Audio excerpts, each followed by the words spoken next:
99X in the Morning X, it's Barnes and Leslie. And me, like other men around Atlanta, I'm sure on Tuesday nights, you're defaulted to being a fan of Dancing with the Stars. And I say that not negatively, Alfonso Ribeiro. I say that very positively.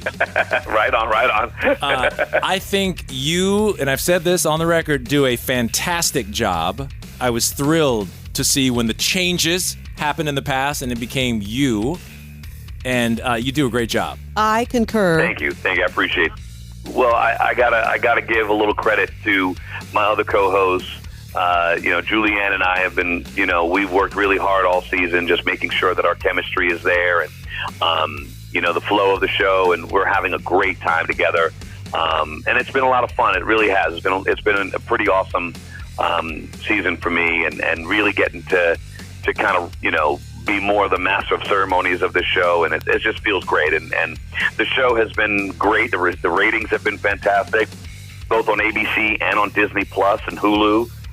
So it's an exciting season, and we're down to the last night. We're going to find out who's going to take home the new Len Goodman Mirrorball Trophy. That, and by the way, no diss to Julianne Hough. I was just saying because you're here. Yeah, I love her too. I didn't take it as that. I took it as a pointed compliment, not a diss to someone else. Yeah, I took it that way. To me, as someone who by default is a fan of your show, and that again is a good thing, it's weird that Len Goodman, you talk about the Len Goodman Trophy, is no longer there. That just blows my mind. It seems like just yesterday that he's sitting there joking around and everything is fine. It must be really weird to have him not around.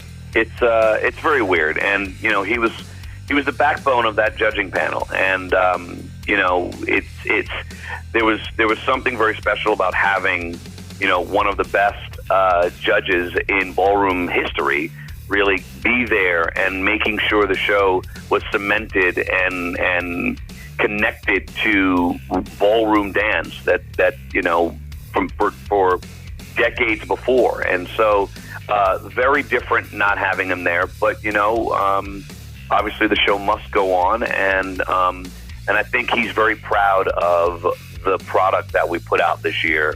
Watching it from up above, I know his wife.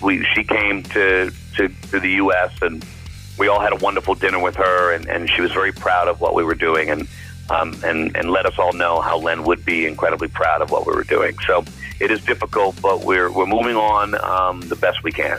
But we're certainly doing it by honoring him with changing the name to the Len Goodman Mirrorball Trophy, and so he'll always be a part of us in that ballroom every year.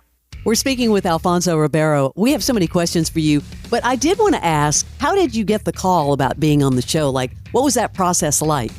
Weirdly enough, I've become obviously friends through the years with a lot of the people that have worked on the show, and I actually went to one of our executive producers and said, hey, I just want to let you know I'd like to throw my name in the hat of possibilities of being able to host or co-host or anything you guys see me as. And they were kind of shocked at that, which was surprising to me. Why? But they were happy. They actually went and opened the door. Things can come to you, but if you go out and try to get it and try to make it happen, that's always gives you the best opportunity, and that's what I did. What a great little lesson from Alfonso Ribeiro. I mean, the fact that you just went up and just kind of casually mentioned it, a lot of people probably wouldn't have done that, and maybe it wouldn't have happened.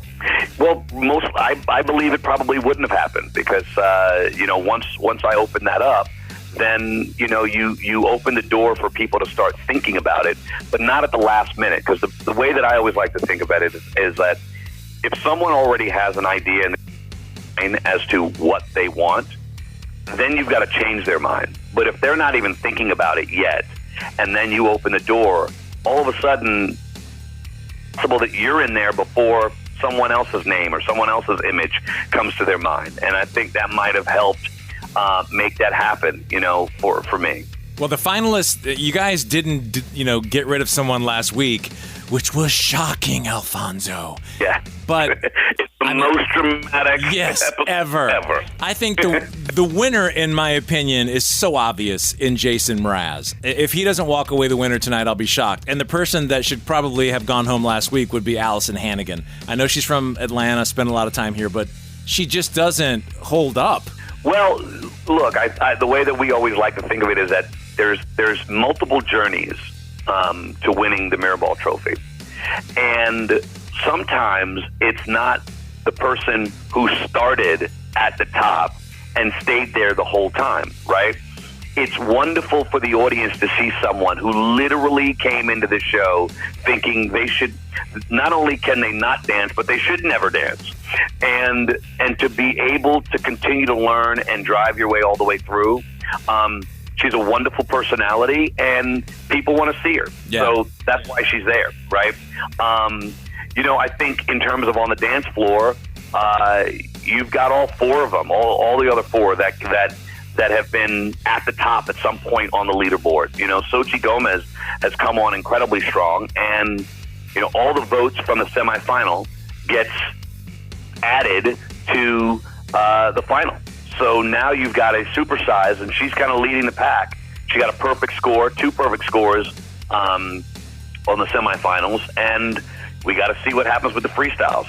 It really is a show where it will come down to the last dance of the night, and if they deliver, then America's going to vote, and we're going to find out.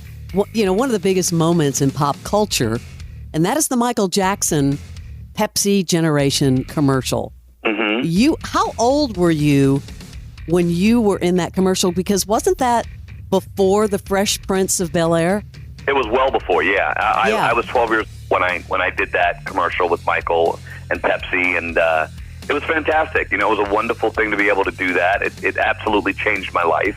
Got to know Michael, and really just enjoyed that. It was a phenomenal. It was one of the kind of highlights of my career.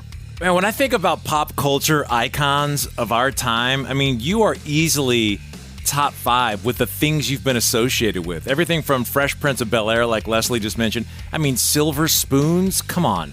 I mean, and the fact that America's Funniest Home Videos, now Dancing with the Stars, you're just so present in the television landscape for so many years.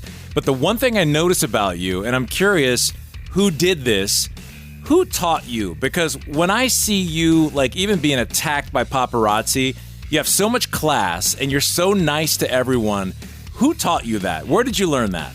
Well, I don't think there was any one person who taught me that, right? I'm someone who is very aware and very, let's just say, I care about what other people are going through, and I try to have empathy for what other people are dealing with. And so even when paparazzi come up and say some of the most ridiculous things and ask crazy questions, I recognize that ultimately it's a job that they're doing, right? And not everybody has the greatest jobs in the world, right? So you don't have to be mean. You don't have to be, an A. You can just kind of get through it, move past it, answer it however you want, and move past it. You don't have to be mean about it, right? And just kind of let it happen.